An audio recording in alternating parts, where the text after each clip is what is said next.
رسم ناقص. تعریف کہتے ہی اسی کو ہے، یعنی کسی شے کو حد میں لا کے متعین کرنا حد اور رسم کہلاتا ہے. اگر خدا ایسا ہے تو پھر وہ بندہ تو ہے، اللہ نہیں ہے.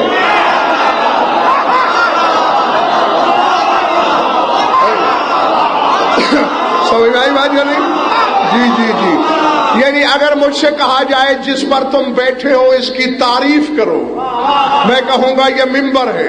اب میں نے اسے متعین بھی کر دیا، محدود بھی کر دیا کہ یہ ممبر ہے، سپیکر نہیں ہے، دیوار نہیں ہے، فرش نہیں ہے. یہی پہچانا ہے تم نے اللہ کو.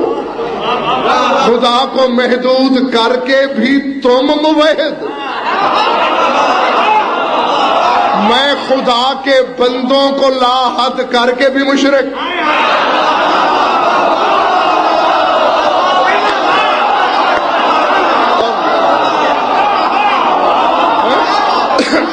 جی جی. اور سر اٹھا سرکار صادق کی حدیث ہے اور بصائر و درجات آج کل کے کسی ایرے غیر نتھو خیرے کی لکھی ہوئی نہیں، تیرے 11ویں امام کے صحابی کی لکھی ہوئی کتاب، اس میں سرکار صادق کی یہ حدیث موجود ہے، ان اللہ لا یوسف. اللہ کی وصف بیان نہیں ہو سکتی. سائل کی آنکھیں کھلی، فرمایا حیران کیوں رہے ہو؟ نحن لا نوصف، ہم 14 کی بھی وصف بیان نہیں ہو سکتی.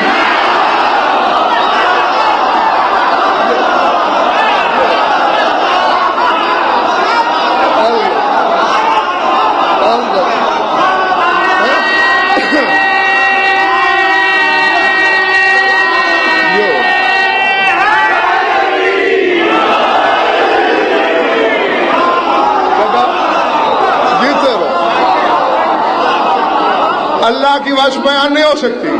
اور زید بھائی جب سائل حیران ہونے کا فرمایا نحن لا نوصف، ہم 14 کی بھی وصف بیان نہیں ہو سکتی.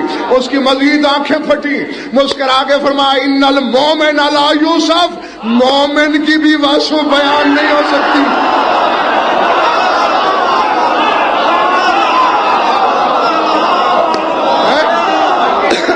جی جی جی جی.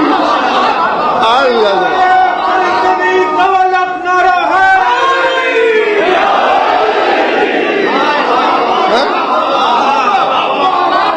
سمجھ میں آ رہی بات؟ مولا وجہ فرمایا اللہ کی وصف اس لیے بیان نہیں ہو سکتی کہ وہ حدوں میں نہیں. مولا آپ کی کیوں نہیں ہو سکتی؟ فرمایا اللہ ہم میں رہتا ہے.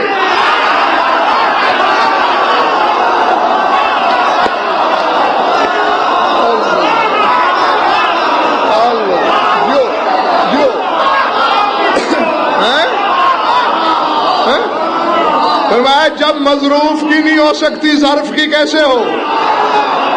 جب مکین کی نہیں ہو سکتی مکان کی کیسے ہو؟ کیونکہ ہم میں رہتا ہے، ہماری وصف نہیں. مولا مومن کی کیوں نہیں ہو سکتی؟ فرمایا ہم اس میں رہتے ہیں.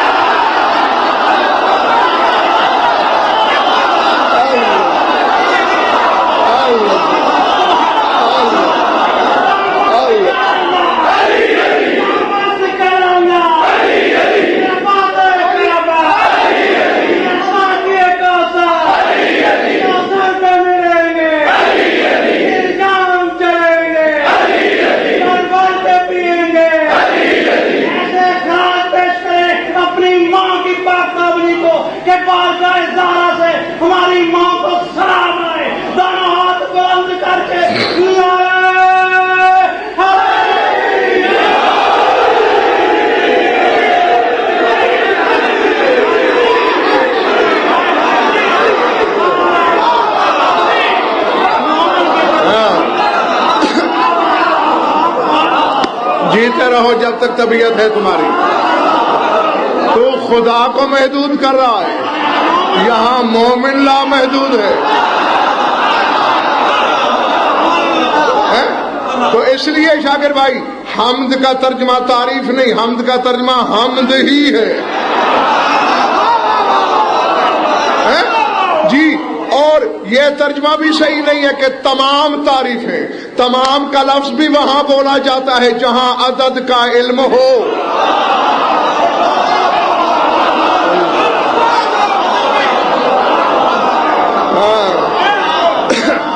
سمجھ میں آ رہی بھائی یا نہیں؟ بس یہ کہہ سکتے ہو ہر حمد ہے اللہ کے لیے. جی تو اس لیے میں آسانی کی خاطر الحمد کا ترجمہ الحمد ہی کر رہا ہوں. الحمد ہے اس اللہ کے لیے جس نے زمین و آسمان کو خلق کیا، جس نے ظلمات اور نور کو بنایا. توجہ نہیں، اب مجھے یقین ہے سارے حلالیہ سارے موالیہ ان کی امانت ہے، انشاءاللہ سنبھالیں گے. گلی والوں تم بھی سارے اٹھانا میری طرف دیکھنا. فرماتے ہیں پھر سن لو، الحمد ہے اس اللہ کے لیے جس نے زمین و آسمان خلق کیے، ظلمات اور نور کو بنایا. دلچسپی سے خالی نہیں ہوگا شاید، قرآن میں ظلمت کا لفظ کہیں نہیں آیا،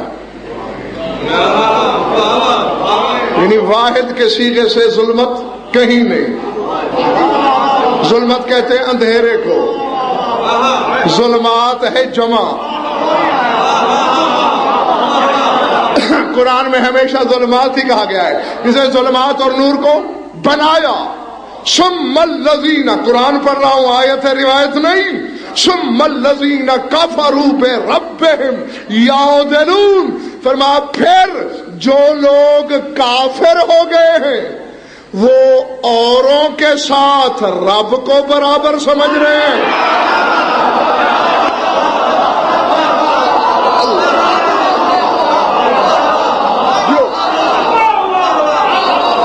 جو پہنچے انہیں میں داد دیتا ہوں. ثم الذین کفروا بربہم یعدلون، پھر جو کافر ہو گئے وہ غیروں کو رب کے برابر سمجھتے ہیں. میں نے وہ بندہ لاؤ جو کسی اور کو اللہ کے برابر سمجھتا ہو. بندے ہی تو ہیں، یا خدا کو ماننے والے یا نہ ماننے والے، جس کے نزدیک اللہ ہے ہی نہیں، برابری کیسی؟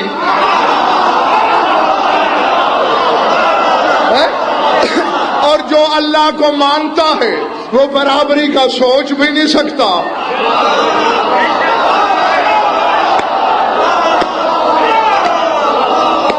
سمجھ میں آ رہی ہے بات یا نہیں؟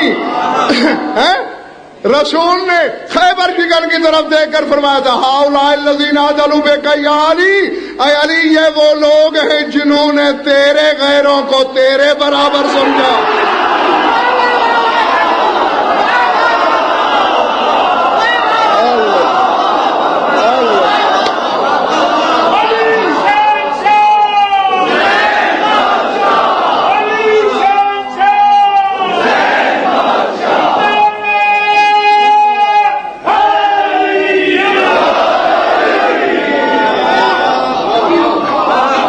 ارادے کتنی آیتیں پڑھ لی میں نے؟ کتنی رہ گئی؟ پڑھوں یا بس کروں؟ سورہ کہف اپنی حمد خود کر رہا ہے. جاگنا. سورہ کہف پہلی آیت آغاز ہو رہا ہے الحمدللہ الذی انزل علی عبدہ الکتاب وَلَمْ يَجْعَلْ لَهُ عِوَجًا قَيِّمًا لِيُنذِرَ بَأْسًا شَدِيدًا مِّن لَّدُنْهُ وَيُبَشِّرَ الْمُؤْمِنِينَ. الحمد ہے اس اللہ کے لیے جس نے اپنے عبد پر کتاب نازل کی. وَلَمْ يَجْعَلْ لَهُ عِوَجًا، اور اس میں کوئی کمی، کوئی کجی، کوئی ٹیڑھ نہیں رکھی. کیوں نازل کیوں کیا ہے میں نے قرآن؟ سر اٹھانا. لِيُنذِرَ بَأْسًا شَدِيدًا مِّن لَّدُنْهُ، تاکہ میں لوگوں کو اس شدید جنگ سے ڈراؤں جو میرے